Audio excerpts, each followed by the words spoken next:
I just want to welcome the plan. The housing crisis is a blight, a societal blight. Owning an own home was part of the social contract in Ireland.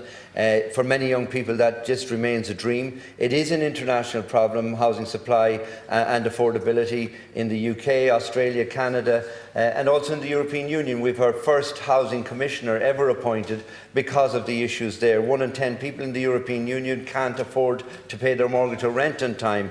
The price of houses in the European Union has gone up by 60% in the last 10 years. In the United States, by 60% since 2019. But we have to solve our own problems, and no one can be satisfied with our homelessness figures and the fact that our young people can't get skin in the game and root in our own country.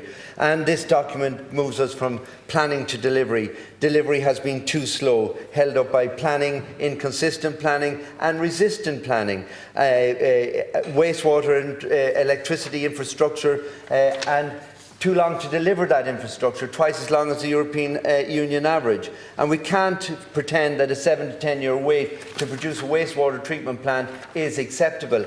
I do welcome the fact that we will have developer-led wastewater treatment plants, especially in the small towns and villages around Roscommon and East Galway, as Deputy Albert Dolan has pointed out and Deputy Ryan O'Mara has pointed out. I think that's a game changer because it will allow communities to grow. I'm delighted that in my own town of Ballygar in County Galway, our wastewater treatment plant will start next year, but it's been 15 years since one block has been laid on a block in our own town, and it is just simply not good enough. I welcome the new planning framework, but I really hope that the Minister and the Government will put pressure on our local authorities to deliver social housing, affordable housing and rezone, dezone land. We have a situation in Roscommon town where there are 48 houses which were zoned in the early noughties, fell out after the economic crash, and it's been made, they have all the facilities, electricity, wastewater treatment, and there's a difficulty getting it rezoned again. That's simply not good enough in the midst of a housing blight.